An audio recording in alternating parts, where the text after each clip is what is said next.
오늘 DKT 종목 좀 준비하셨는데 이 네. DKT는 아무래도 디스플레이 관련주죠. 그렇죠. 이거에 대한 설명을 좀 부탁드릴게요. 먼저 일단 DKT는 뭐 하는 회사인가요? DKT 같은 경우는 우리가 흔히 디스플레이 관련주라고 알고 있는데, 좀 더 정확하게 말하자면 디스플레이 자체보다도 디스플레이에 들어가는 기판과 관련된 회사예요. 가장 흔히 볼 수 있는 반도체 부품인 메모리를 보자면 이쪽은 아무것도 없어요. 이렇게 돼 있는 이런 판을 PCB라고 해요. 회로도만 그려져 있고 아무것도 없는 판. 근데 네. 이쪽에 만들어진 판을 보면은 무언가가 많이 붙어 있죠. 그래서 이 그쵸. 붙어 있는 그 부품들을 SMD, Surface Mount Device, 즉 표면에 붙어 있는 그런 장비들이라고 하는데, 이 DKT는 정확하게 말씀드리자면 PCB라는 이미 이제 만들어진 모듈화된 회로 기판에다가 예전에 왜 라디오 같은 거 만들 때 납땜하듯이 하는 그런 것들을, 작은 부품들을, 요즘에 쓰는 전자제품의 작은 부품들을 붙이는, 납땜을 해가지고 붙이는 기술을 가지고 있는 이 작업을 하는 회사입니다. 그 남자들은 아마 저기 네. 40대 50대이신 분들은 고등학교 때 저기 학교 실험실에서 납땜 해본 경험이 있거든요. 저도 중학교 때 많이 해봤어요. 네, 그러다가 이제 손에 그 남 묻어가지고 뜨거워가지고 그죠? 막 한 번씩 인두로 지지고. 그렇죠. 인두로 지지고. 네. 네. 근데 이게 그때는 납땜이 참 사양 산업인 줄 알았는데 이게 지금 보니까 엄청난 고부가 가치 산업이더라고요. 그러니까 내용 자체만 보면은 되게 단순한 건데, 그걸 얼마나 그죠. 정밀하게 해내느냐, 그걸 얼마나 견고하게 해내느냐라는 게 핵심인 거죠. 그래서 이렇게 표면에 붙이는 거를 표면 실장 기술, 표면에 실제로 장착하는 기술이라고 하는데, 지금 이 회사는 이런 단순 플라스틱 PCB에 붙이면은 그렇게 이슈가 될 건 아니겠죠. 근데 그쵸. 중요한 거는 DKT의 모기업인 BH에서 뭘 만들냐면 플렉시블 PCB라고, 약간 필름 같은데 구겨지는 것처럼 이렇게 휘는 그런 기판을 만들어요. 거기다가 이렇게 붙이는 거예요. 현대자동차가 현대모비스에 수주를 준다거나 아니면 뭐 현대자동차가 현대글로비스에 운송을 맡긴다는 이런 개념인데, 예. 얘네는 기본적으로 PCB에다가 실장, 그러니까 조립하듯이 올리는 거기 때문에 얘네가 BH 자회사거든요. BH 그쵸. 자회사니까 BH의 연성회로 기판을 사와서 얘네 거기에 올리는, 그러니까 이렇게 어떻게 보면 수직 계열화되어 있는 개념이다, 이렇게 보시면 될 것 같고, 삼성에 매출을 하는 회사죠. 그렇죠. 자, 매출 구조를 좀 보시자면요. 일단은 이 분야에서 DKT가 매출액 기준으로 차지하고 있는 점유율이 한 54% 됩니다. 그리고 DKT의 제품 매출 자체가 스마트폰 향후 92%고, 와치라고 지금 밝혔는데, 우리 뭐 애플워치라든가 그 스마트워치 이쪽이 6%예요. 특히 애플 거는 100% 들어가고 있고 공급하고 있고요. 여기 A사 B사는 누구예요? 아, 이거 그러니까, 저기 사업 보고서에 있는데, 저희 아, 나와 있어요? 네, 동영상에 실명 올라갈게요. 저희 어차피 50% 미만이라서 그러니까 굳이 이게 언급을 매출액 안 해요. 기준 시장 점유율이면 DKT랑 BH가 삼성 거 다 하잖아요. 그렇죠. 그러니까 A사 B사는 아마 LG 통해서 애플로 가는 거거나 아니면 중국향으로 가는 걸 거잖아요, 그죠? 예. 근데 제품별 매출 비율이 스마트폰인데 예. 이게 향후에 배터리 보호회로에도 들어가고, 네. 그리고 또 뭐가 있죠? 그 기타 성장 산업으로 보고 있는 게? 그러니까 지금 5G에서를 보고 있는데, 왜냐면 아까 제가 그 얘기를 했어요. 납땜이 정교해야 된다. 그러니까 그쵸. 구리판 위에다가 다시 납땜을 해야 되는 건데, 안테나 같은 경우는 탄탄하게 하는 것도 중요하지만 굉장히 정교하게 기하학적인 거를 맞춰줘야지 안테나 성능을 유지를 할 수 있거든요. 그래서 작년 7월 달에 퀄컴 그 안테나 인증도 받아가지고 이쪽 5G 쪽으로도 이제 곧 들어갈 거. 우리나라에서 최초로 5G용 관련해가지고 FPCA 개발을 완료를 했거든요. 그러니까 작년 퀄컴의 5G 얘기 나왔을 때 주가가 최고치였거든요. 그러니까 엄청 날라갔죠. 근데 이게 BH를 통해서 완전히 휴대폰 쪽으로만 매출이 나가고 있는데, 원래 그렇거든요. 이렇게 단일 매출이 있는 애들은 뭔가 새로운 매출이 굉장히 개연성 있게 생길 거라는 기대감만으로도 굉장히 주가가 올라가요. 왜냐면 그게 단일 매출액의 약점이었기 때문에.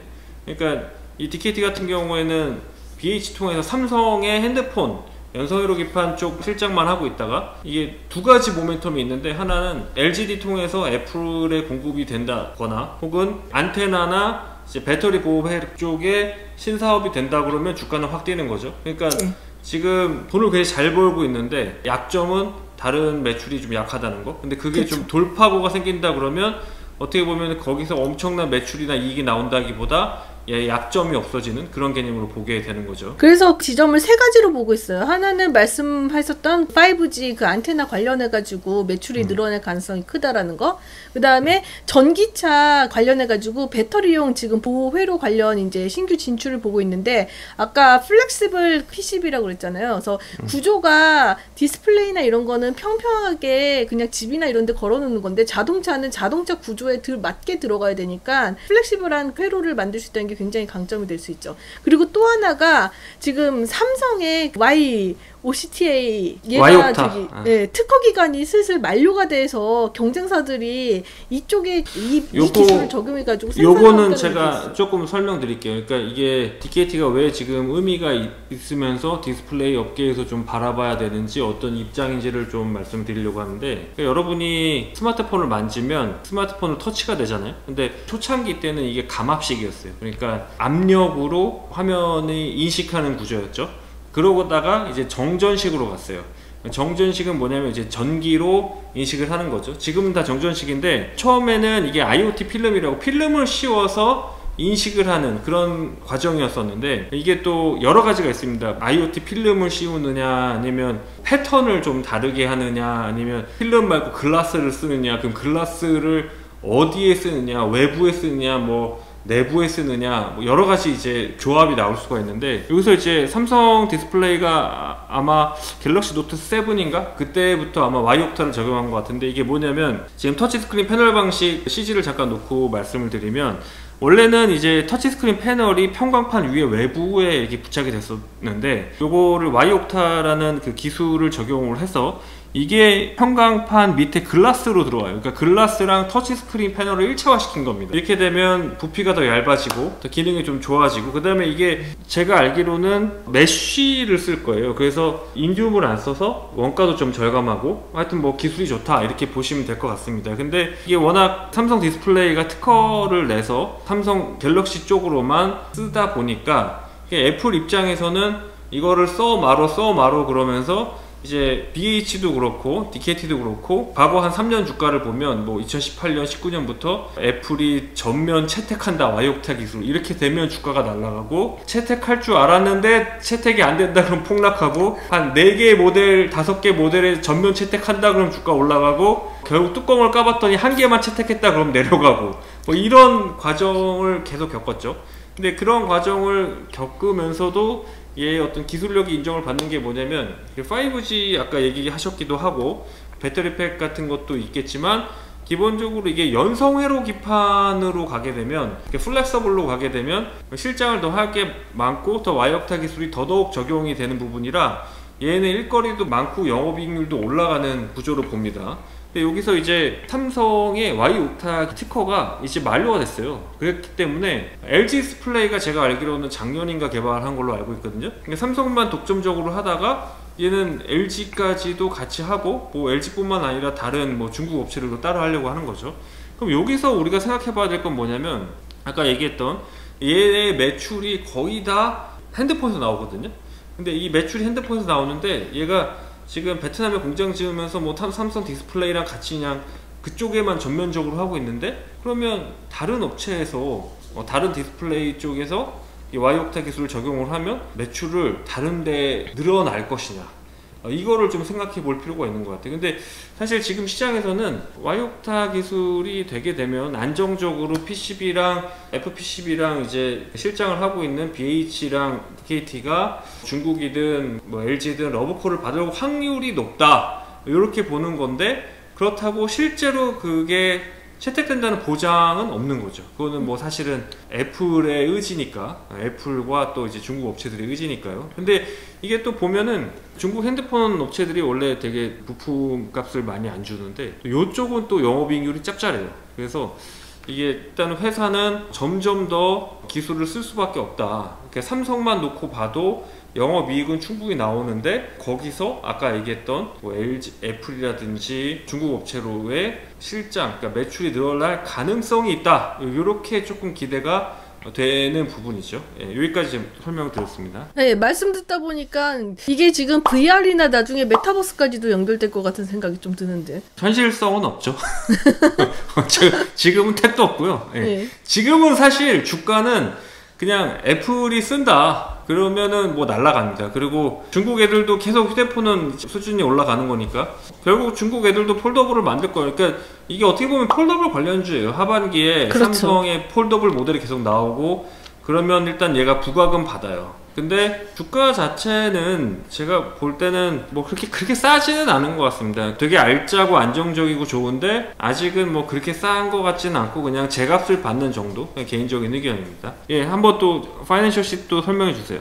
예, 지금 2019년에 비해서 2020년에 실적이 뭐 그렇게 막 눈에 띌 정도로 좋았거나 한 건 아닌데 2021년도에 매출액이랑 영업이익이 그 이전에 비해서는 좀 크게 늘 것으로 예상을 하고 있어요. 그래서 2021년도 매출액이나 이런 것들이 벌써 예상이 나왔다라는 건 아무래도 많이들 관심을 가지고 있고 긍정적으로 보기 때문에 나온 게 아닌가 싶습니다. 이게 제가 약간 그 모델까지 확인은 못했는데 삼성이 전면적으로 다 이 와이옥타 기술을 적용하지는 않지 않아요? 삼성의 S 시리즈나 노트는 그런데 A 시리즈까지도 적용을 하나요? A 시리즈는 제가 확실히 모르겠는데 요거를 한번 점검해 볼 필요가 있어요. 그 유튜브 댓글로 A 시리즈까지도 얘네가 다 지금 2021년에 하는 건지 만약 그렇게 되면 그래서 아마 매출액이 늘어난 걸 수도 있고 이게 왜 그러냐면 지금 삼성전자의 모바일 사업부는 사실 상반기에 되게 안 팔렸거든요. 그래서 그 굉장히 힘든데도 불구하고 지금 보시면 이거 유한타증권 아마 레포트 나온 거 보신 것 같은데 최근에 나왔는데도 2021년 예상치를 되게 높게 봤거든요. 이렇게 되면은 사실은 뭐 하반기 폴더블 기대감도 기대감이지만 아마 그 적용이 안 되던 모델이 적용이 될 했을 가능성으로 추산을 했을 수 있기 때문에 이건 한번 점검 부탁드릴게요. 알겠습니다. 와이옥타가 굉장히 좋은 기술이죠. 이게 외장으로 가는 것보다 내재화해서 온셀 터치로 해서 부피도 줄이고 원가도 줄이고 기능도 좋아지는 구조라 당연히 안 쓸 수가 없는 구조인데 이게 작년에 애플이 삼성 디스플레이에 1조 배상을 했죠. 원래 디스플레이 쪽은 그 세트 업체 갑이에요. 그러니까 애플이든 뭐 오포, 비포든 화웨이든 완전 절대갑의 영역이 있습니다. 그러니까 디스플레이 업체들은 굉장히 절대 의리해요.